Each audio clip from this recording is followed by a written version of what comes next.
Bonjour et bienvenue sur Les Dessous de l'IA, le podcast qui tente de mieux comprendre les évolutions de l'intelligence artificielle et leurs impacts sur nos sociétés. Bonne écoute. Bonjour Nicolas et bienvenue sur Les Dessous de l'IA. Aujourd'hui, on va s'intéresser à mieux comprendre comment l'IA générative peut aider à accélérer la transmission du savoir et la montée en compétences dans les organisations. Pour commencer, est-ce que tu peux te présenter un peu ton parcours et ce qui t'a amené à créer ou co-créer une entreprise produit basée sur l'IA générative? Alors, je vais pas te faire tout mon CV, mais je peux te raconter un peu l'histoire et le fil rouge central qui a fait jusqu'au moment où j'ai lancé Madeleine. En fait, depuis vraiment longtemps, et je saurais même pas te dire depuis quand exactement, mais j'ai cette impression qu'à chaque fois que j'ai un problème, quelqu'un l'a déjà eu avant moi. Et je me dis que je pourrais gagner du temps en utilisant leur expérience. Utiliser l'expérience des gens qui ont déjà eu ce problème-là. Et donc, depuis que j'ai 15 ou 16 ans, je lis énormément de livres de business, d'histoire. Plus récemment, j'ai commencé même des livres de philo. Et ce que je fais qui est un peu particulier, c'est que toutes ces expériences que je récupère au fil de l'eau, je les stocke dans une base de données. Et ça va de pourquoi les hackers nigérians font des fautes dans leurs emails, l'histoire des mercenaires suisses, pourquoi le don du sang en Suède, ils t'envoient un SMS quand ils utilisent ton sang. J'ai tout ça dans cette base de données. Alors, la base de données, elle a beaucoup voyagé. Au début, je l'avais sur Dropbox, puis sur Evernote, puis Curio, puis Obsidian, puis Note. Et là, en ce moment, c'est plutôt sur Replit parce que je m'en sers avec de l'IA, bien sûr. Et donc, donc ça, c'est le fil rouge. Et pour en revenir à l'histoire, début de carrière en finance, c'était pas ma passion, donc j'ai arrêté assez vite. Et j'ai eu la chance de rejoindre une boîte qui s'appelle Wild is the Game, qui organise des workshops pour COMEX et top dirigeants du CAC 40. Et là-bas, j'ai pu commencer à confronter ma base de données et toutes mes expériences avec le vrai monde. Et j'ai eu de la chance parce que si j'avais rejoint une boîte de conseil classique, à 27 ans, j'aurais été dans la cave en train de faire des slides et j'aurais jamais vu un client. Mais là, c'était une plus petite boîte et je bossais avec, Julien Gobi, le fondateur de Wild, et il m'a fait confiance. Je suis devenu associé et à 27 ans, je me suis retrouvé face au COMEX d'AXA, de Veolia, et à me balader dans la pièce, et juste mon rôle, c'était de dégainer les idées de ma base de données et de les challenger avec. Et donc c'était vraiment les années que j'ai passées avec, Wild, c'était vraiment une expérience, fondatrice pour moi. Ensuite, j'ai lancé ma boîte de conseil en solo, donc ça, c'était il y a 4 ans, où je bossais avec des CEO, mais j'accompagnais toujours les CEO avec cette idée d'extraction d'expérience. J'utilisais, des livres de Nassim Taleb, Peter Drucker, tout ça, mais aussi je prenais des experts, donc je prenais des militaires, des historiens, des PhD, et par exemple, j'ai beaucoup bossé avec le colonel Goya et le général Desportes, et je les faisais travailler, j'allais extraire l'expérience qu'il y a dans leur cerveau et je la mettais au service de mes clients. Et donc là, ma base d'expérience, elle a fait que grossir. Et en fait, je disais même à mes clients que je faisais un MBA, mais c'est eux qui payent. Et donc ce qui est plutôt un bon deal. Et l'an dernier, ce qui a amené à la création de Madeleine, je travaillais avec, Fabien Trier, qui est le CEO de Cali Group, et on a parlé d'une idée qu'on aurait pu mettre en place pour sa boîte. En gros, c'est un système qui permet d'extraire de l'expérience et ensuite l'injecter là où il y en a besoin. À la base, l'idée, c'était de faire vite monter en compétence des ingénieurs qui rejoignent une équipe parce que lui, c'est le cœur de valeur de sa boîte. Mais en fait, on s'est vite rendu compte que le potentiel était beaucoup plus large que ça. Et donc, on a lancé Madeleine pour faire ça à grande échelle, et le cœur n'est pas forcément l'IA, mais l'IA est au cœur de tout, et sans l'IA, on pourrait pas faire une boîte qui fait ça. Merci pour ce rapide aperçu. C'est vrai que moi, je t'avais rencontré quand tu travaillais, alors je sais peut-être chez Wild, parce que j'avais vu ce que vous faisiez déjà. Je me rappelle, j'avais, vu un truc que vous avez fait pour expliquer la blockchain de manière, intuitive, et franchement, enfin voilà, j'avais déjà pas mal accroché avec ce que tu faisais. Je suis, content qu'on puisse en échanger aujourd'hui. Tu parlais de la boîte que vous avez, montée, donc Madeleine, qui s'appelait, jusqu'à assez récemment, Marie-Madeleine, qui est la sainte patronne des compagnons, et j'aimerais bien te poser une question là-dessus parce que j'ai l'impression que tu parlais de fil rouge tout à l'heure, c'est quelque chose d'assez, puissant chez toi, cette question du savoir, d'essayer de comprendre, d'essayer de transmettre, d'essayer de challenger un peu ce que tu apprends, ce que tu vois. Et dans le compagnonnage, il y a cette question, cette notion de comment tu accompagnes quelqu'un à monter en compétence via l'expérience, et où, tu confrontes les choses. Comment justement cette question du compagnonnage, qui encapsule aussi la notion de perfectionnement, de montée en compétences et de transmission de pair à pair, influence un petit peu la vision que vous avez de votre produit et la manière dont vous le développez? Effectivement, ça s'appelait Marie-Madeleine, ce qui était peut-être un peu trop dans un univers religieux. Moi, c'est pas tellement l'univers dans lequel j'ai grandi, donc ça me choquait pas, mais il y a des gens qui étaient un peu touchés par ça, donc on a basculé sur Madeleine avec on garde toujours le petit clin d'œil, au compagnonnage, par rapport à ça, mais en fait, la discussion avec Fabien, une fois qu'on s'est dit: «OK, il y a peut-être quelque chose d'un peu plus large à ça, un peu plus large que juste l'utiliser pour lui, pour sa boîte», on a commencé à en parler à des clients à lui et à des CEO que moi je connaissais et en fait, l'expérience, elle est au cœur du sujet parce que les CEO voient le niveau d'expérience qui baisse parce qu'il y a plus de turnover, surtout depuis le Covid, et cetera. Les experts internes, ceux qui ont vraiment l'expérience, ils sont trop sollicités, donc il y a moins de transmission. Donc, pour compenser la baisse d'expérience, on met en place plus de process, plus de rigidité. Sauf que quand il y a plus de process, les gens, ils développent moins leur expérience. Donc, il y a plus de conneries. Donc, il faut mettre plus de process. Et c'est une spirale vers le bas infinie. Et donc, c'est ça, le sujet de l'expérience, il est vraiment au cœur. Donc, le modèle que nous, on a vu qui pouvait casser ça, c'est le modèle qui existait avant, c'est le compagnonnage. D'où le clin d'œil à Madeleine par rapport à ça. Sauf que le compagnonnage, alors déjà, ça existe presque plus, en tout cas, c'est assez rare, il y en a encore un peu dans la construction, mais le vrai compagnonnage, c'est un ratio de un expert pour un jeune. Et ça, c'est plus possible. Il n'y a plus aucune boîte qui peut mettre ça en place. Donc nous, c'est une forme de compagnonnage moderne. On capte l'expérience de la boîte et on va l'injecter là où ça va avoir de l'impact.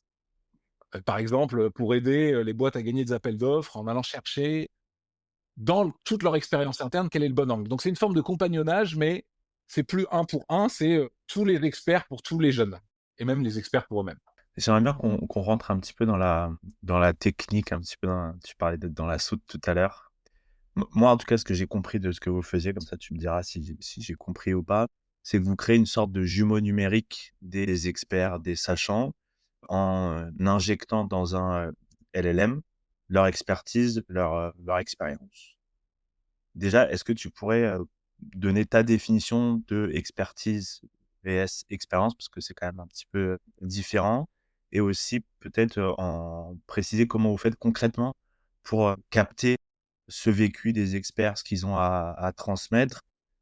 Je sais qu'en préparant, tu parlais d'entretien, de cas concrets, mais j'aimerais bien que tu puisses un petit peu décrire ça et après les intégrer dans ce système, sachant que, si j'ai bien compris, le LLM, il fonctionne de manière probabiliste, donc potentiellement, on va pas forcément retrouver à 100 l'expérience, l'expertise telle qu'elle a été entrée en sortie. Moi, je suis un vilain petit canard parce que tu me dis définis expertise, expérience et tout. J'utilise ça de manière un peu interchangeable, alors qu'en vrai, les puristes diraient en fait, l'expertise, c'est une collection d'expériences et le fait aussi d'avoir un modèle qui peut prédire. Mais moi, j'utilise ça, je dis voilà, un expert, c'est quelqu'un qui a beaucoup d'expérience. Mais non, c'est quelqu'un qui a beaucoup d'expérience et qui peut se servir de cette expérience pour prédire les effets sur le système. Mais moi, je pense que la notion la plus importante pour bien comprendre ce qu'on fait et pour bien comprendre comment l'IA fit là-dedans, c'est la notion de data versus expérience. Parce que la data, c'est des bouts de papier, alors que l'expérience, c'est des bouts de vie. La data d'un projet, c'est les 300 slides et les 600 emails. L'expérience du projet, elle tient dans une feuille A4. Et c'est un peu, et je t'ai dit tout à l'heure que je bossais avec des militaires, c'est un peu le compte-rendu de fin de mission militaire. C'est répondre à la question, si je devais revenir dans le temps et recommencer ce projet de zéro et qu'on m'efface la mémoire, qu'est-ce que je me noterais comme leçon sur une feuille pour que ça soit 10 fois plus facile? Et c'est ça l'expérience. Et c'est ça qui est beaucoup, beaucoup plus puissant que la data. Parce que si tu regardes bien de la data, on en a, allez, 1000 fois plus qu'il y a 30 ans. Mais est-ce que les boîtes, au fond, elles ont vraiment changé? Est-ce que le cœur de ce qu'elles font a changé? Pas vraiment.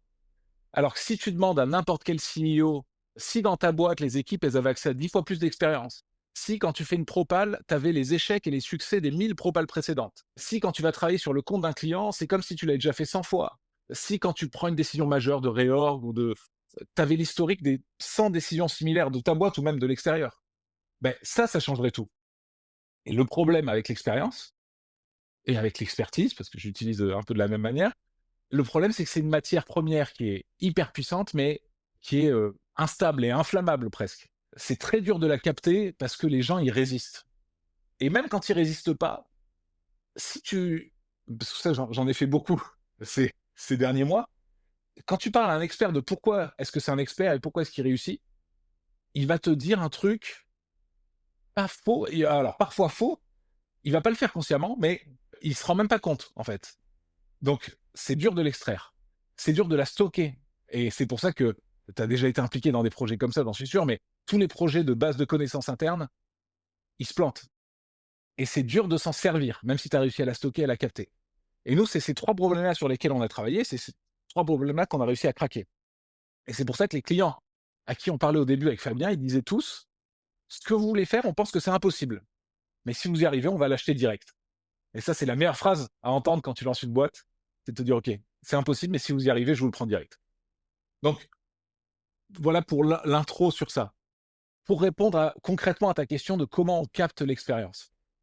Alors, déjà, l'expérience, on la repère, on la détecte en utilisant les documents, en utilisant la data. Parce que la data, elle ne contient pas l'expérience, mais elle contient des traces de l'expérience. Donc, par exemple, je suis une boîte qui a lancé un produit en France. Le produit cartonne. Je veux lancer la même chose dans d'autres pays d'Europe. Et pour ça, je veux utiliser l'expérience de la France pour que le lancement en Italie, il soit 10 fois mieux, 10 fois plus rapide. Et pour ça, j'ai besoin de capturer l'expérience des gens qui ont bossé sur le projet. Et donc, j'utilise la data, j'utilise les mails, j'utilise les slides pour savoir à qui je dois parler. Qui sont les 20 personnes qu'il faut débriefer. Ensuite, une fois que j'ai repéré qui sont les gens à qui je dois parler, je vais aller capter leur expérience. Et nous, on a notre méthode de débriefing des gens. En gros, on mélange débriefing militaire, cognitive task analysis, des techniques de simulation. Et tout ça, on le met ensemble. Et c'est des techniques qui ont 100 ans, même plus pour le débrief militaire. Mais elles prennent tellement de temps à préparer si tu n'as pas d'IA que presque personne s'en sert. Et surtout que cognitive task analysis, c'est une tannée. Mais tout d'un coup, avec l'IA, tu te débloques ce qui aurait pris 6 heures à préparer comme conversation parce que il faut se plonger dans le monde de l'expert et tout. Ben, tu peux le préparer en beaucoup moins de temps. Et ensuite, alors ça, c'est quand on fait du débrief one-on-one, certains clients, une fois que c'est lancé, ils veulent un truc qui va scaler. Donc pour ça, on utilise un appareil qui s'appelle Plod, qu'on distribue aux experts et avec lequel ils peuvent enregistrer directement les conversations qu'ils ont sur le terrain et qu'ils puissent s'enregistrer en live hyper facilement. Et sinon, il y a aussi des clients avec qui on utilise les juniors. Ils ont des jeunes. Et c'est un super exercice pour eux d'ailleurs pour apprendre. Et c'est eux qui vont interviewer les experts pour faire ça. Et une fois qu'on a capté cette expérience, là, on se sert de l'IA pour l'exploiter. Alors, je comprends bien la façon, enfin, en tout cas, au niveau macro, sur la façon dont vous allez capter, on va dire, cette expérience, sans dévoiler de secret industriel, mais comment se passe ce passage de on a récupéré ça dans une base de données ou autre, parce qu'il faut bien le formater d'une manière que la machine va comprendre. On a donc toute cette matière grise qu'on a extrait. On va vouloir injecter dans Madeleine, dans l'outil. Comment vous faites ça? Est-ce que c'est une méthode classique qu'on peut voir avec on va chunker le texte, on va le transformer en vecteur, on va le mettre dans une base de données et après on va comparer en fonction de la question qui est posée par l'utilisateur dans la plateforme? Ou est-ce que enfin, et donc globalement, vous faites un peu comme d'autres gens font, sauf que bah, votre spécificité, c'est particulièrement en entrée dans la façon dont vous allez récolter le savoir et peut-être dans la façon dont vous orientez, la façon dont il va répondre aux questions et mobiliser l'expérience qu'il a emmagasinée? Ou est-ce que vous adoptez une approche radicalement novatrice, on va dire? Non, la vraie innovation, elle est sur le fait d'utiliser l'expérience au lieu d'utiliser la data comme nourriture de ton LLM. Et l'outil, il a beaucoup changé. L'outil, presque, je dirais, peu importe. Et tu parlais d'hallucination et de probabilisme tout à l'heure, et je pense que c'est un truc intéressant. C'est nous, il est ancré dans la réalité, grâce à l'expérience. Il y a 3 mois, on utilisait un RAG simple. Alors, je sais pas, est-ce que tu veux que je résume en 2 secondes ce que c'est un RAG? Je veux bien parce que j'ai discuté avec ma femme qui est data scientist et je lui ai dit ce que je pensais être un RAG et elle m'a dit: «Non, tu as rien compris Clément». Donc je veux bien que tu m'expliques. De ma vision de pas chercheur, pas data scientist. Le cœur des LLM, c'est la vectorisation. C'est de transformer une phrase ou un paragraphe ou un texte complet en vecteur. Mais attention, c'est un bon gros vecteur avec 3000 dimensions. Et ce vecteur, il porte le sens du texte à l'intérieur de lui. Et donc, j'ai une base de données mais au lieu d'avoir des mots dedans, j'ai des coordonnées de vecteurs. Par exemple, moi, j'ai une base vectorielle qui contient la bio de tous les auteurs que j'ai lus. Et Sheryl Sandberg versus Nassim Taleb versus tout ça. Et donc, quand je ne sais pas trop vers qui me tourner, je rentre ma question, ça transforme ma question en vecteur, et ça va chercher le vecteur le plus proche. Et en cherchant le vecteur le plus proche, vu que tout porte le sens, ça me dit quel auteur pour avoir des choses pertinentes à dire sur mon problème. Donc, pendant longtemps, on a utilisé du pur RAG pour explorer les expériences. On chargeait toutes les expériences dans une base de données vectorielle et on allait chercher quelles expériences étaient pertinentes pour répondre à telle ou telle problématique. Mais maintenant, tu peux presque, tu as des modèles, Gemini de Google, il a 2 millions de tokens en contexte. Donc, tu n'as presque plus besoin de faire du RAG, tu peux directement presque tout rentrer dans ton prompt. Donc, ce serait une possibilité aussi. Mais nous, ce qu'on fait principalement, c'est du graph RAG. C'est du RAG, mais qui va chercher pas juste des expériences isolées, mais qui va chercher aussi le contexte qu'il y a autour. Voilà. Donc, c'est ça l'outil. Ça change tous les mois, donc je ne veux pas te dire un truc qui va périmer. Mais voilà, le plus important, c'est de utiliser cette matière première de l'expérience pour répondre aux questions. Et une dernière question sur ce sujet-là. Tu disais, ce qui fait la différence dans le produit que vous développez, c'est que vous appuyez pas sur de la data, mais sur de l'expérience. Pour autant, cette expérience, pour qu'elle soit compréhensible, utilisable par la machine, elle est transformée en data. Tu parlais de vecteurs. Comment justement tu fais, ou vous faites, ou vous réfléchissez au problème de se dire, bah, nous, on considère que pour que ça soit efficace, il faut que notre outil se base sur de l'expérience et pas sur de la data pure. Et donc, on essaie d'injecter cette expérience. Pour autant, pour que ça soit utilisé par l'outil, il faut que ça soit de la donnée. Et donc, comment on perd pas la qualité de ce que vous avez récolté en transformant cette expérience en data intelligible par la machine? Tout est de la data. Si on se parle entre nous, c'est un flux de data. Ce que je veux dire quand je dis data versus expérience, c'est la data, c'est voilà les 300 slides d'un projet. Et ça, c'est pas que ça sert à rien, c'est pas ce que je veux dire. Mais ça parle beaucoup moins que l'expérience qui est un extrait de ça, qui est la leçon humaine. Et c'est juste que nous, ce qu'on fait, c'est que l'expérience, pour l'instant, le problème avec les LLM, je pense, c'est qu'ils ont pas été entraînés sur l'expérience. Parce que l'expérience, elle n'est pas dispo, elle est dans la tête des gars, faut aller la chercher à la main. Et c'est pour ça qu'on fait ce qu'on fait. Et bien sûr qu'une fois que tu l'as extraite, bah, tu peux pas la stocker. Je veux dire, on n'est pas des bardes, on n'est pas en train de chanter les histoires de nos clients à d'autres trucs. Donc, bien sûr qu'on la stocke dans une base de données, qu'on transforme en vectoriel. Mais ce qui compte, c'est de garder la forme de l'histoire. Parce que les humains, c'est comme ça qu'ils communiquent. Si tu regardes les US Marines, quand ils font le camp d'entraînement pour les officiers, je crois qu'il y a, alors je ne veux pas dire de bêtises, mais je crois qu'il y a 30 ou 40% du temps qui est dédié à on se raconte des histoires. C'est tout le monde s'assoit et au lieu de te dire, ben voilà, si votre vaisseau est attaqué par des pirates, vous devez faire ça. Et en fait, il raconte, au lieu de raconter de la théorie, il raconte des expériences. Il dit, ben voilà, moi j'étais à tel endroit, on était sur tel type de bateau et on s'est fait attaquer comme ça. Voilà comment on s'est défendu, voilà ce qui s'est passé, voilà ce qu'on aurait dû faire, voilà ce qu'on a fait. Et donc, ce qui compte, c'est pas tellement est-ce que c'est en data, est-ce que c'est en vecteur ou pas, c'est est-ce que c'est une histoire qu'un humain pourrait raconter à un autre humain. Parce que c'est ça, en fait, la puissance du truc, c'est j'ai les expériences, j'ai les histoires de ma boîte, je les ai captées, et quand j'en ai besoin, on me les raconte. Juste à ce moment-là.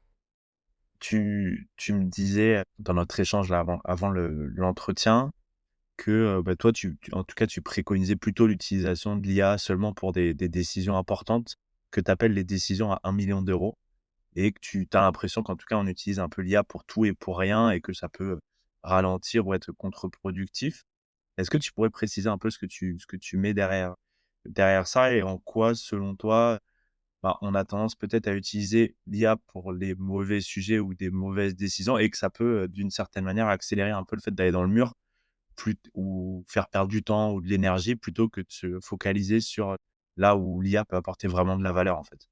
Alors là, tu me fais passer un peu pour un mec qui a vraiment des gros doutes sur l'IA, mais c'est pas le cas. Mais je vais t'expliquer. Le meilleur, je pense le meilleur exemple, voilà. En ce moment, je bosse beaucoup sur les propositions commerciales, sur les propals. Là, il y a le marché qui se tend un peu. Tout le monde veut gagner plus d'appels d'offres, veut gagner plus de propals. Et je discute avec des boîtes de conseil, des boîtes industrielles qui ont des gros marchés. Et tout le monde leur pitch automatiser l'écriture de vos propals. Il y a plein de mecs qui lancent des solutions SaaS là-dessus et qui disent voilà, allez plus vite pour écrire vos propals. Et donc les clients, ils se disent: «Beh, moi, je gagnais 25% de mes propals. Là, j'ai moins de marché qui rentre. Je gagne plus que 10%. OK, je vais automatiser. Comme ça, je peux répondre à 3 fois plus et inonder le marché avec mes propals». Et ça, je pense que c'est une grosse connerie. Parce que si tu gagnes 10% déjà maintenant et que tu mets un bon LLM bien générique qui va écrire tes propals automatiquement, tu vas gagner 0%.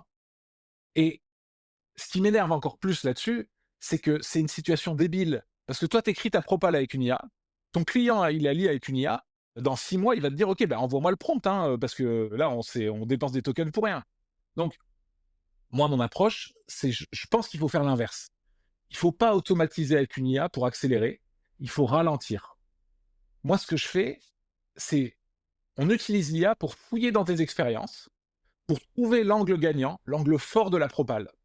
Alors oui, tu passes 3 fois plus de temps à trouver le bon angle d'attaque, parce que là, c'est pas juste l'IA qui dit: «OK, vu l'appel d'offres, voilà l'angle qu'il faut que tu utilises». C'est: voilà des angles possibles, tu continues, tu en discutes en réunion, ensuite tu en choisis 3, l'IA elle te crash test en disant: «Celui-là, je pense que tu vois, dans tel, propal que tu avais fait pour telle boîte, ça a pas marché, donc c'est peut-être pas le bon angle». Voilà, tu prends plus de temps, mais une fois que tu as perdu du temps au début, ensuite ta propale, elle va s'écrire facilement et dans 2 ans, quand les clients, ils vont te dire: «OK, arrêtez de m'envoyer 200 slides écrits avec ChatGPT. Envoyez-moi une page sur votre approche. Envoyez-moi le prompt, en gros, hein, parce que c'est ça qui va se passer. Ben, toi, tu seras prêt. Alors que les autres, ils sont tous en train de générer leurs 200 slides automatiquement, mais sans réfléchir. Et là, je t'ai donné l'exemple des propals, mais c'est vrai pour tout. J'ai pas encore trouvé un seul exemple où tu utilises l'IA de façon très générique. Et générique, ce que je veux dire, c'est sans mettre quelque chose de vraiment propre à ta boîte. J'ai pas trouvé un seul exemple qui a de la valeur. Une IA qui écrit des CV, ben c'est dans ce cas, bientôt, on va dire, ben, envoie-moi le prompt. Une IA qui fait des slides, il y a des gens qui font ça, ils disent: «OK, je prépare une présentation pour les gens de ma boîte et ben, j'écris un prompt et ça me fait les slides automatiquement». Ben, les gens, ils vont dire: «Envoie-moi le prompt, arrête de m'envoyer, ta salade, qui me sert à rien». Alors que dès que tu utilises ton expérience, vraiment des trucs ancrés dans ta boîte avec l'IA, là, ça donne un contenu qui, toi, va te surprendre. Si le résultat de l'IA, il te surprend pas, ben, ça a pas de valeur, ça va pas surprendre le mec en face. Ça va pas te différencier pour écrire ton appel d'offres. C'est marrant ce que tu dis. Alors moi, j'ai pas utilisé Madeleine, mais là, tu vois, c'est le 12e ou 13e entretien que je fais pour le podcast. Et alors, je le faisais pas avant, mais j'ai commencé à utiliser ChatGPT, notamment pour m'aider sur les trames d'entretien. Et donc, je lui fournis toutes les trames d'entretien, plus un prompt que j'ai. Et c'est vrai que si je couple un truc, alors ce que tu appelles l'expérience, mais toutes les questions que j'ai posées, en essayant de lui expliquer ce que je cherche à faire, le fait que je cherche de la profondeur à vulgariser, plus donner éventuellement des contenus sur les personnes que je vais interviewer. Franchement, enfin, tu disais, si t'es pas surpris, c'est qu'il y a un problème. Bah, je suis assez souvent surpris par la qualité et la pertinence des questions qu'il me propose par rapport à des trucs justement génériques que je pouvais avoir. Donc, tu vois, tu parlais d'être surpris. Bah, moi, ça m'arrive assez fréquemment d'être surpris là en ce moment. Ben, et tout à fait et je pense que c'est la bonne façon de s'en servir. C'est que tu te dis: «OK, si tu dis juste: "Voilà mon invité, fais-moi des questions", ben il va te sortir des questions qui vont surprendre personne. Si par exemple tu le dis: «Voilà mon invité, voilà mon angle et voilà mes 12 derniers podcasts sur ce que j'ai fait. Trouve des questions dans mon style». Ou bien même tu peux prendre un contre-pied en disant, «Voilà, je sais pas, 10 000 pages écrites par Hemingway. Trouve des questions les questions que poserait Hemingway à cet invité». Ben ça va donner de la valeur. Ça va sortir un truc parce que tu génères avec de l'expérience et tu promptes pas à sec. Ça, c'est le truc, moi, qui me rend fou, c'est les gens qui s'en servent en alors déjà, qui posent des questions des fois qui ont pas de sens en disant: «Quel est le business model de Veolia?» Mais ça, c'est Google ça, c'est pas tu as pas besoin de ChatGPT pour faire ça. Quel serait le modèle de Veolia s'il y avait pas de gravité? Là, ça, c'est intéressant. Là, tu peux utiliser un LLM. Mais surtout, c'est de prompter toujours avec beaucoup de contenu à toi. Parce que comme ça, c'est ancré dans ton expérience, ancré dans ton contenu et quand tu le lis, tu comprends d'où ça vient. Tu comprends la source et tu te dis pas juste: «Il y a un truc random qui m'est tombé dessus», quoi. J'avais une dernière question. Tu as déjà abordé les aspects un petit peu techniques, de la façon dont vous procédez. Donc là, peut-être, orienter plus la question sur, ton retour d'expérience sur le sujet. Mais avec les invités que j'ai pu avoir et puis d'autres discussions, le sujet des hallucinations DLM revient souvent comme un frein, on va dire, à l'adoption ou à une vraie utilisation, professionnelle, tu vois? J'ai ce cas en tête, je t'en avais peut-être déjà parlé d'un, compliance officer qui travaille avec des boîtes et il se dit: «Bah, moi, en fait, j'ai beaucoup d'expérience». Tu vois? Tu parles d'expérience à partager, beaucoup de connaissances. j'ai un contexte réglementaire qui est connu, que je peux intégrer éventuellement dans un outil, plus j'ai un set de questions-réponses fréquentes où, en fait, souvent, c'est les mêmes questions qui reviennent et moi, j'aimerais pouvoir me focaliser sur accompagner mes clients vraiment sur des choses là où ça a du sens et pas forcément répéter la même chose comme un perroquet. Et pour donc il se dit: «Bah, là, moi, je sens bien que, un outil» et en plus, j'entends parler de l'IA partout. On me dit: «L'IA, c'est génial, faut que tu l'utilises». Donc il se dit: «Tiens, il y a peut-être un truc à faire». Pour autant, il me dit: «Moi, là, le critère numéro un, c'est que je vais être sûr que cet outil-là, il va pas raconter des conneries ou que si c'est pas il va pas inventer des choses». Parce que moi, on va dire la valeur numéro une ou ce qui fait que j'ai du business, c'est que les gens ils me font confiance et ils se disent que quand on va me poser une question, je vais pas raconter des conneries. Et donc je me pose la question de, bah, est-ce que c'est possible, tu vois? Et par rapport à ton expérience, je sais pas si vous vous retrouvez dans des contextes similaires où tu as un besoin d'être sûr à 100 de ta réponse ou en tout cas, d'être sûr que soit il a la réponse, soit s'il a pas la réponse, il va te le dire, mais qu'il va pas, inventer une réponse comme c'est le cas, des LLM, tu vois? Alors, oui, on a ce contexte-là parce que tu veux pas que le truc il raconte n'importe quoi. Après, ce qu'on a par rapport à la situation que tu décris, qui est un avantage pour nous, c'est que on n'a pas notre l'expérience, on l'injecte toujours dans le cerveau d'un humain et donc c'est toujours filtré par quelque chose.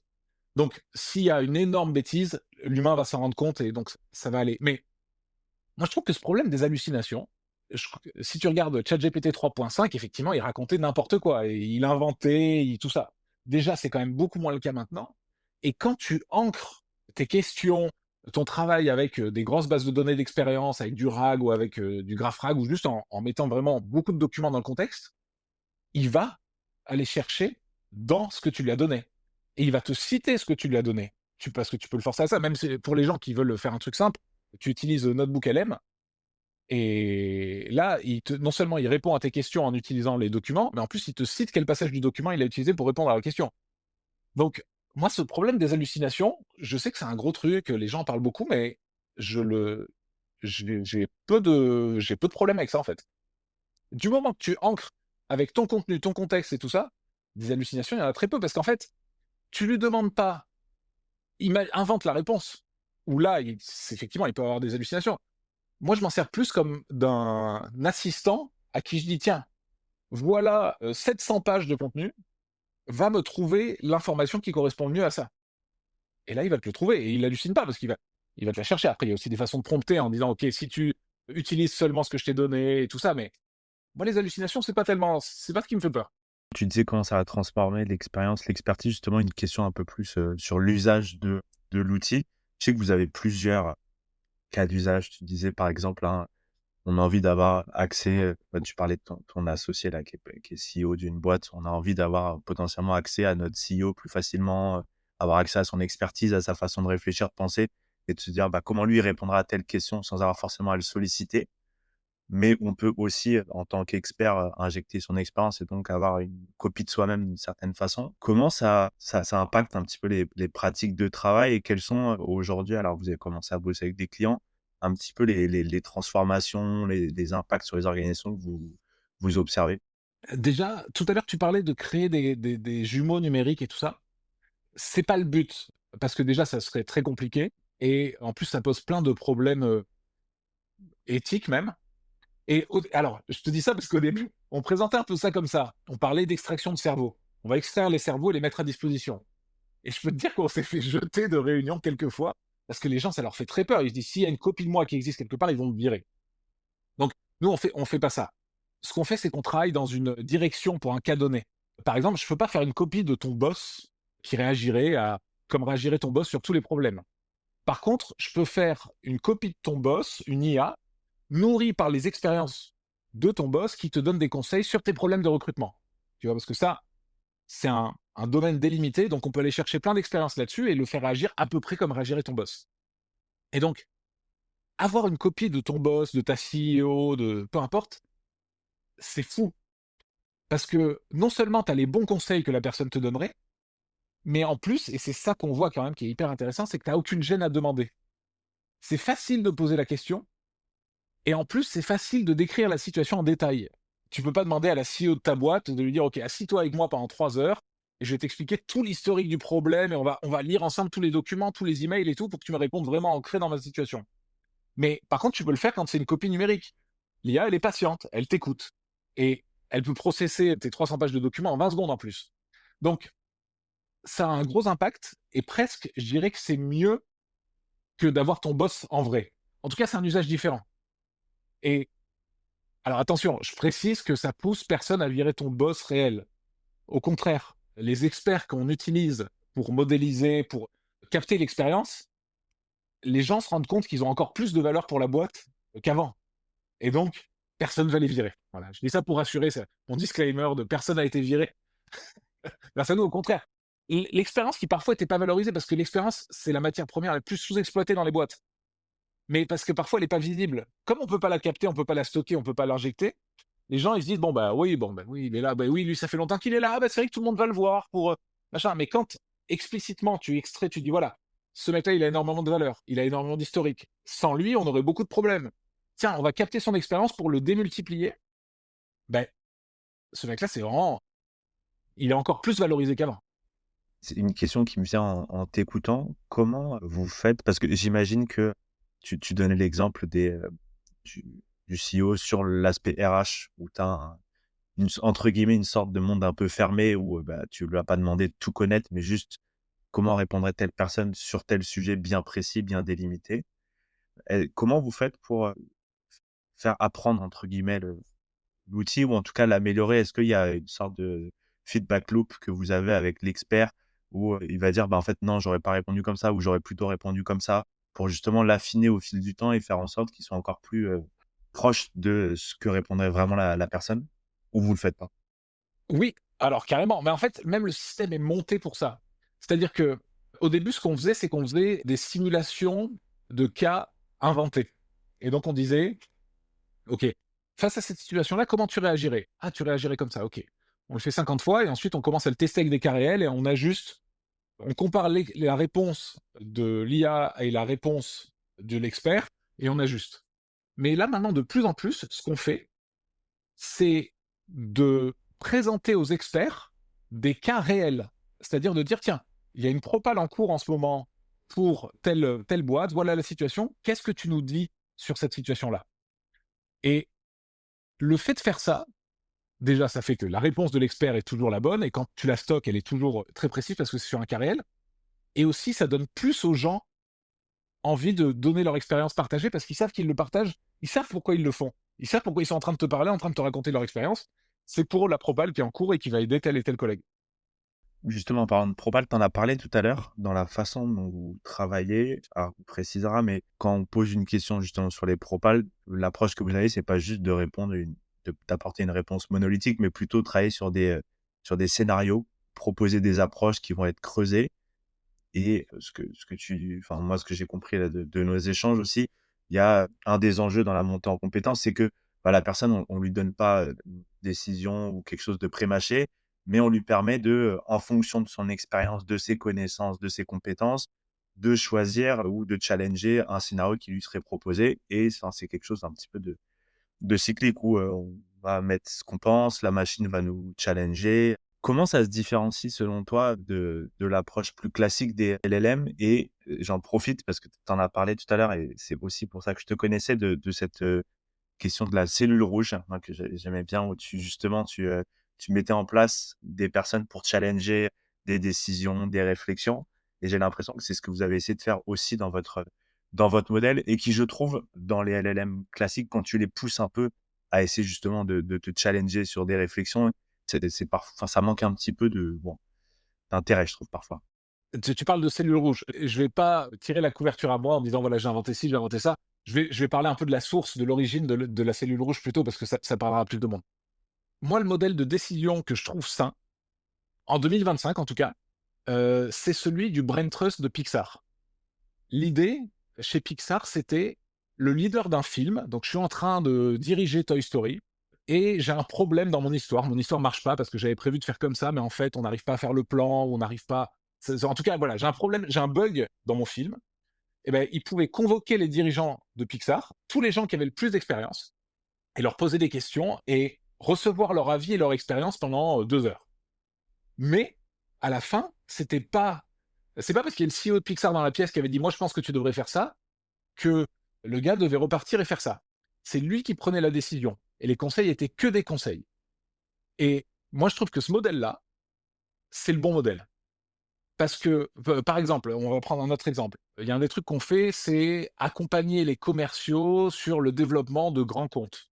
Donc, par exemple, ils ont un compte où ça marche un peu, mais ça marche moins que dans les autres. Ils veulent faire x10 là-dessus parce qu'ils sentent qu'il y a du potentiel. Ben, on fait le plan avec eux en utilisant l'expérience de tous les sales qui sont experts de leur boîte. Et donc, ce commercial, tu pourrais lui dire, bah tiens, basé sur l'expérience de tout le monde, voilà le plan optimal généré par l'IA, maintenant on va l'exécuter. Mais déjà, t'es pas sûr que ce soit le bon plan. Et même si c'est le bon plan, le mec, il va pas se sentir acteur du tout, il va avoir la motivation à zéro. Et, et à la limite, même s'il se sentait motivé quand même, ben, tes vendeurs, ça devient des machines à exécuter. Et le niveau d'expertise, il tombe à zéro en 6 mois. Donc, nous, comme la cellule rouge, comme Brain Trust Pixar, on propose toujours plusieurs axes. Pour développer ton compte AXA, bah, tu peux faire la même méthode que ce que ta CEO elle a fait quand elle a lancé la boîte chez Air France, ou bien ce que ta N+1 a fait chez Sephora. Tu vas les ancrer tu vas leur proposer plusieurs variantes, plusieurs stratégies, et c'est eux qui décident. Eux, ils connaissent les clients, ils connaissent leurs forces, parce que c'est aussi ça qui compte hein, quand tu proposes des plans à quelqu'un, c'est est-ce que ça s'appuie bien sur mes forces, est-ce que c'est dans la direction dans laquelle j'ai envie d'aller, et eux, ils ont leur instinct, et c'est eux qui tranchent. Et en écoutant, en choisissant et en exécutant, ils apprennent, ils progressent. Mais nous, on leur injecte l'expérience dont ils ont besoin, et ça fait que ils ont 3 ans d'expérience, mais ils se comportent comme s'ils avaient 30 ans d'expérience, parce qu'ils ont vécu l'historique de tout le monde. Et je pense que c'est ça qu'il faut faire. Alors bien sûr, forcément, tu vas me dire, heureusement que j'ai une conviction forte là-dessus, mais moi, je vois des boîtes qui sortent des produits qui font l'opposé de ça. Tu as une IA qui te dit: «Ouvre le panneau bleu, trouve le bouton vert et appuie dessus. Et s'il y a encore des vibrations après ça, bah, tu règles la vis numéro 12». Et tes salariés, ça devient des exosquelettes débiles qui exécutent les ordres de l'IA. Le jour où il y a un problème, ils sont lobotomisés, ils serviront à rien. Donc moi, je pense qu'il ne faut pas faire ça. Il faut donner des choix, il faut s'en servir comme un amplificateur qui donne des choix, et comme ça, des équipes, elles continuent à progresser, monter en expérience, et elles posent pas leur cerveau. Et c'est pour ça que dans les centrales nucléaires, les pilotes de centrales nucléaires, ils pourraient être quasiment entièrement automatisés. Mais ils le font pas. Parce qu'ils savent que le jour où il y a un incident, il faut des mecs qui savent piloter la centrale. Un incident qu'on n'a pas prévu. Et donc, tu pourrais éliminer 95% des tâches, 95% de ce qu'ils font et faire des économies. Mais le jour où tu as un vrai incident, non, tu as un vrai pilote aux commandes. Un usage que j'aurais bien aimé creuser un tout petit peu avec toi, et puis ça permet aussi d'avoir un peu ton regard un peu plus prospectif. Mais vous l'avez, alors moi, de ce que j'avais compris, vous l'avez lancé au départ en vous disant, on va en interne essayer de capter l'expérience, l'expertise d'une personne, typiquement le responsable commercial ou les commerciaux pour travailler sur les propals. Mais il y a aussi amener l'expertise d'un expert extérieur avec qui on a envie de travailler ou qu'on aimerait amener. Et bah, l'expert en question, il peut se retrouver aussi à avoir à disposition, alors je mets des guillemets, avec son propre cerveau, mais en tout cas avec une partie de son expérience, de son expertise. Et j'imagine que ça doit être quelque chose d'assez, je sais pas si c'est amusant, mais en tout cas étonnant. Et moi, quand j'entendais ce que tu me disais, moi, je me projetais pas mal sur déjà j'imagine que toi, travailler avec une version de toi-même, ça doit être hyper stimulant parce que ça te permet de voir des choses différemment, de creuser certains sujets plus profondément. Et donc, enfin, il y a cette première question de quel impact ça a sur les experts et comment eux, ils voient le truc. Et la deuxième question que je te pose comme ça, je te balance tout et puis tu me répondras, c'est une fois qu'on a ça et peut-être un outil qui va être amené à s'améliorer, comment ça peut impacter, les métiers d'expertise? Tu vois, je sais plus si c'est Sam Altman qui parlait des solo billion dollar company où tu allais avoir des mecs tout seuls qui allaient faire des compagnies à 1 milliard. Est-ce qu'un expert, un mec hyper bon, tu vois, tout à l'heure on parlait du mec en compliance, on peut l'imaginer, demain il est tout seul, il a son outil, son cerveau qu'il a mis dans un LLM, le truc il marche nickel parce que ça fait 3 ans qu'il l'a entraîné, et il continue à l'entraîner et il se dit: «Bah, tiens, plutôt que je vais aller le vendre en mode SaaS à des clients. De toute façon, ils ont plus trop envie de me payer 500 ou 1 000 ou 2 000 € de l'heure parce qu'en plus j'ai un outil et en plus moi c'est cool, j'ai des revenus récurrents qui me demandent moins de temps et je peux me concentrer sur d'autres trucs». Donc je vais peut-être un peu loin, Mais en tout cas, moi, ça me questionne et avec l'expérience, que tu as sur tous ces sujets-là, comment toi tu vois l'impact sur à la fois, le mec qui joue avec, ses connaissances, avec un outil qui lui renvoie sa façon à lui de penser, de d'envisager les problèmes et aussi l'impact que ça peut avoir sur les métiers de l'expertise demain? Je vais te répondre déjà sur la première question parce que ça, je sais te répondre. La deuxième, elle est plus difficile. Mais ce qui est marrant, tu as dit marrant, ce qui est marrant quand tu injectes de l'expérience avec une IA, c'est qu'il y a très peu de frottement. Mais il y en a quand même. Et donc, je te donne un exemple. Là, tout à l'heure, je te disais le commercial qui gère un gros compte et on réfléchit à comment faire x10 sur ce compte. Imagine, on te sort une idée de Bernard Tapie, l'idée des dominos. Bernard Tapie faisait ça, il rachetait une première boîte et avec le cash de la première boîte, il rachetait une deuxième, etc., etc. Donc c'est cet effet domino. Si tu lâches cette idée comme ça au commercial, il y a un frottement de dingue. Le mec, il va se creuser la tête pendant 20 minutes pour trouver c'est quoi le rapport entre ce que faisait Bernard Tapie à racheter des boîtes avec le cash des suivantes et avec mon compte client. Mais l'avantage de quand tu fais ça avec Madeleine, c'est que elle a aussi le contenu de tout le CRM. Donc, elle sait réduire le frottement. Elle sait te dire, ben, pour mettre en place cette idée de Bernard Tapie en pratique, ça veut dire qu'il faut le premier domino, c'est le directeur de telle usine, je le place à tel endroit et c'est lui qui va me débloquer et me placer mes 20 consultants suivants. Par exemple, si ce que tu vends, c'est des consultants.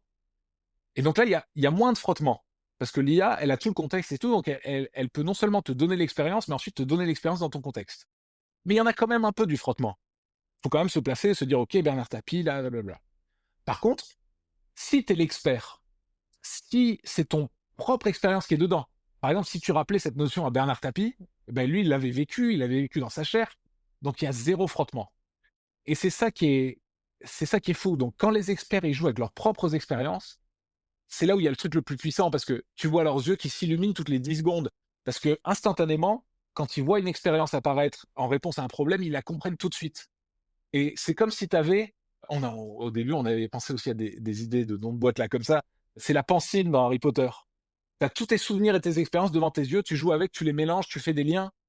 Et moi, je le fais tout le temps et c'est génial. Enfin, c'est vraiment, c'est une sensation incroyable. Donc, voilà, pour répondre à ça, voilà ce que ça permet. Ça te permet de jouer avec zéro frottement. Donc c'est incroyable. Pour la deuxième partie, je ne sais pas si ça va dévaloriser l'expertise ou pas. Mais en tout cas, je pense qu'il va y avoir une première vague où les experts ils vont devenir bien meilleurs, bien plus rapides, bien plus puissants.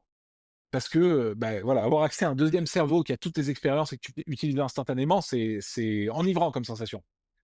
Et je ne peux pas vraiment prévoir plus loin que ça, mais voilà. En tout cas, et je pense qu'il va y avoir une première vague où les experts, et c'est ce qu'on voit dans les boîtes, hein.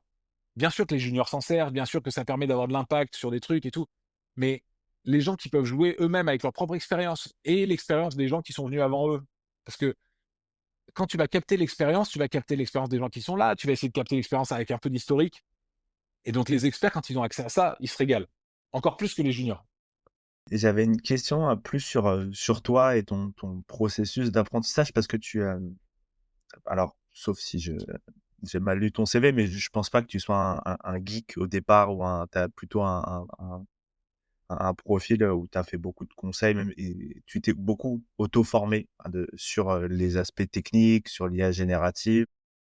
Ça m'intéresserait un peu que tu puisses nous, présenter rapidement un peu comment tu as fait ton processus d'apprentissage justement pour, développer tes compétences là-dessus? Et selon toi, comment l'accès à des outils d'IA générative aujourd'hui, il transforme ou il va transformer la façon, d'apprendre et ou de développer un business? Enfin voilà, j'ai un peu ces 2 questions, toi, ton processus d'apprentissage sur, ces outils-là et j'imagine que tu as utilisé ces outils pour apprendre, donc comment tu as l'impression que ça fait évoluer la façon d'apprendre? Alors, c'est une bonne question parce que moi, j'adore apprendre des trucs et, et j'ai appris plein de choses random. Et ma femme, même les enfants maintenant qui grandissent un peu, ils se moquent de moi là-dessus. J'ai appris à cuisiner des recettes de resto 3 étoiles. J'ai appris à écrire en arabe, le jiu-jitsu brésilien. Enfin, donc j'ai testé plein de techniques pour apprendre plus vite parce que j'ai eu pas mal l'occasion de le faire. Et là, récemment, de monter en compétence sur l'IA et de monter en compétence surtout sur Python, parce que je m'en sers pour coder, ça change tout. Si on prend l'exemple de Python, parce que je trouve que c'est celui qui illustre le mieux, je m'en sers pour coder, mais je partais de 0. C'est-à-dire que j'avais jamais codé de ma vie. Et tu peux lui demander de te générer du code, voilà. Alors, faut avoir, le cœur bien accroché au départ parce que pour débugger en tant que débutant, c'est quand même un gros sujet, hein. Les gens qui disent: «Ouais, maintenant avec, le je suis parti de 0 en code et je code des applis», faut y aller quand même. Mais bon, mais surtout, ce que tu peux faire, c'est tu peux lui filer ton code en entier. Tu as codé une app, tu as codé un truc, tu lui files ton code en entier, tu lui dis: «OK, comment est-ce qu'un dev senior, il organiserait son code différemment? C'est quoi les Quand tu vois mon code, quelles notions théoriques j'ai pas et il faudrait que j'étudie?» Et ça, c'est fou parce que d'habitude, dans l'apprentissage, tu as toujours ce conflit entre apprendre just in case, donc j'apprends la théorie, j'apprends les notions, puis peut-être qu'un jour je m'en servirai, et apprendre just in time. J'essaie j'essaie de bourriner, je code, machin, j'étudie zéro théorie, mais très vite, je me retrouve bloqué et en fait, je commence à avoir une dette technique de plus en plus grosse et j'abandonne parce que voilà. Mais là, avec l'IA, tu peux avoir l'approche de bourrin qui est la plus efficace, hein, de dire: «OK, ben, je m'en sers concrètement et au fil de l'eau, je demande à mon IA: "Qu'est-ce que je loupe?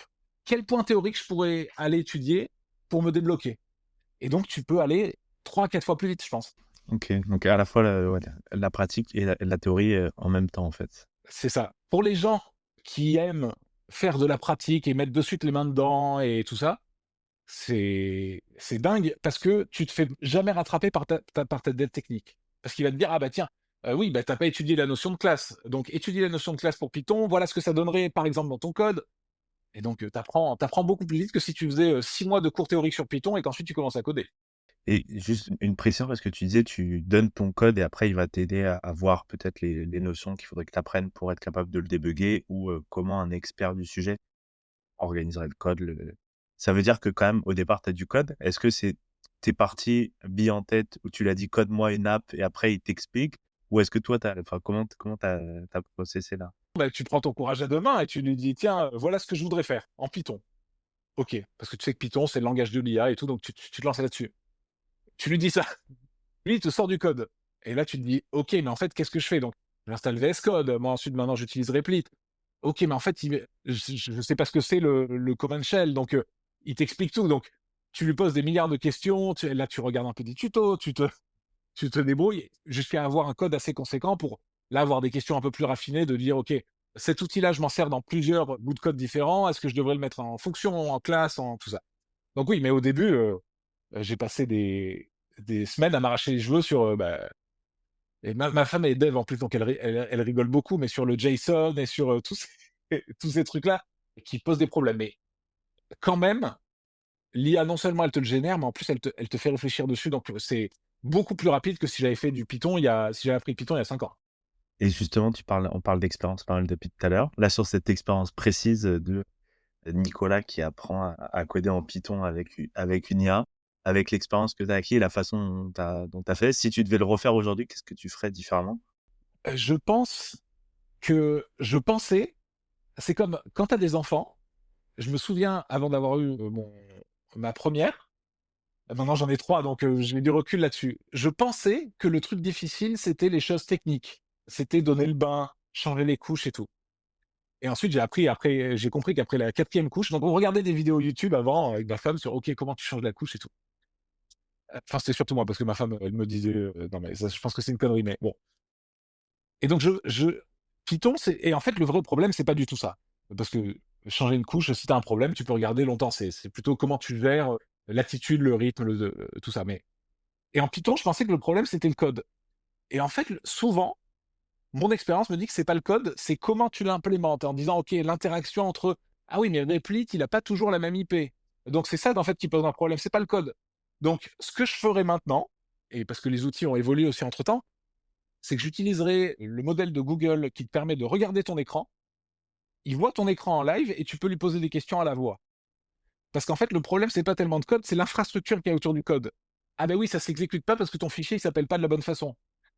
Et donc c'est ça que je ferais différemment, c'est que j'aurais pas juste l'IA à qui j'envoie mon code et il me répond, j'aurais l'IA qui me regarde en train de coder et qui me dit: «Mais attends, mais là, tu fais un truc débile». Par exemple, je savais pas que sur Python, tu pouvais juste en faisant flèche du haut, ça retape la dernière commande que tu as déjà tapée dans ton shell. Et donc je tapais tout le temps Python 3 main.py. Et en fait, j'ai découvert par hasard que tu pouvais juste faire commande O et ça le retapait. Ben, l'IA, elle m'aurait dit ça tout de suite, elle m'aurait dit: «Mais enfin, arrête de taper des commandes hyper longues à la main, tu pas besoin de les copier-coller non plus, tu peux juste faire flèche du haut et ça revient, quoi». On arrive à la fin là de notre échange. J'avais une dernière question pour toi, un peu plus prospective. Donc, tu l'as dit rapidement, mais avant de devenir entrepreneur, en tout cas de monter cette boîte, tu as eu pas mal de casquettes et notamment, alors je ne sais pas si c'est le bon terme, mais consultant en stratégie pour des dirigeants. Et tu disais, tu continues à bosser avec des cabinets de conseil, alors avec une autre casquette aujourd'hui. Avec ce regard-là, comment toi tu vois l'évolution un petit peu du métier de conseil dans les années à venir au regard des évolutions actuelles un petit peu de l'IA? Et comment l'IA, selon toi, va bouleverser, ou pas d'ailleurs, ces métiers? C'est un très bon truc. J'ai pas la réponse définitive à ça, je suis pas prospectiviste non plus, mais ce qu'on voit déjà, et alors maintenant je bosse avec des boîtes de conseil en les aidant à gagner plus de propal, donc c'est pas moi qui les conseille, ils savent très bien le faire, mais déjà ils me disent, bah, ouais, il y a des clients qui disent: «Bah, nous on veut plus payer les juniors». Parce que les juniors, on sait très bien qu'en fait, c'est de l'IA qui fait les trucs, donc on veut des seniors et c'est tout. Et quand je réfléchis à ça, moi ce qui me parle, j'ai commencé à bosser en finance en début de carrière. Et il y a déjà eu cette phase de transition en finance avec l'arrivée de l'ordinateur. En 1970, les comptables, ils avaient un grand livre des comptes sur lesquels ils écrivaient toutes les transactions. Donc ils s'amusaient pas à faire de l'analyse poussée, ils n'avaient pas Excel, ils n'avaient pas SQL, ils n'avaient rien. Donc ils se mettaient dans un fauteuil avec un cigare avec le CEO et ils discutaient de voilà, bah, vu les dépenses qu'on a, vu le rythme et tout, je pense qu'on va atterrir à peu près vers là. Et puis c'était à 100 millions près. Et cette discussion, elle était bien. Et ensuite, en, je sais pas, 1990, 2000, il y a les outils qui commencent à arriver.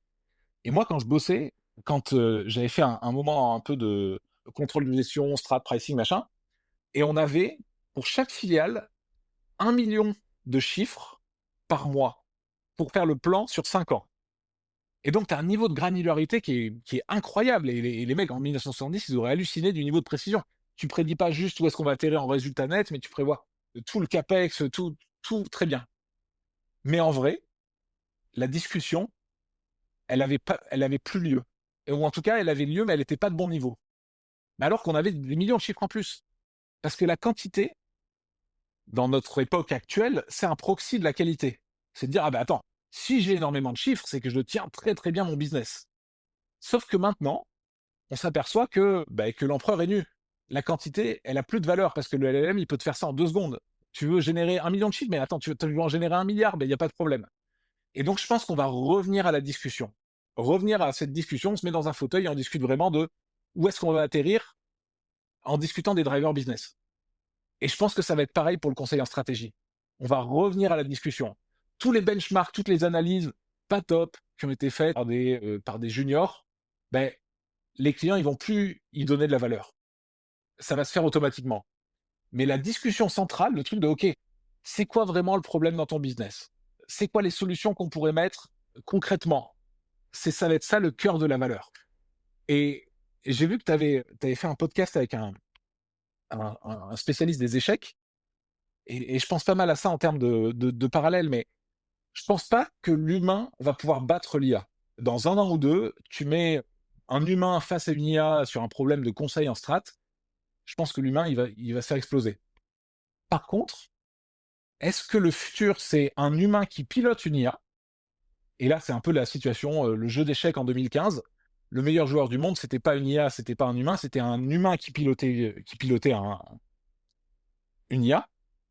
Mais peut-être que l'IA va être à un tel niveau au-dessus des humains que l'humain aura plus de sens. Et ça, voilà, ça je sais pas encore. Mais en tout cas, dans un premier temps, je pense que on va revenir au centre. On va revenir à c'est quoi la discussion de cœur. Envoie-moi ton prompt. Qu'est-ce que tu penses de ma boîte et de ma problématique business en 2 paragraphes. Je pense que c'est ça qui va changer dans les métiers de conseil. Merci beaucoup, Nicolas, d'avoir répondu à mes questions. Puis j'espère à bientôt alors. Eh ben, merci pour les questions. L'épisode est maintenant terminé. J'espère qu'il vous a plu. N'hésitez pas à le partager autour de vous et à vous abonner au podcast pour écouter les prochains épisodes. À bientôt.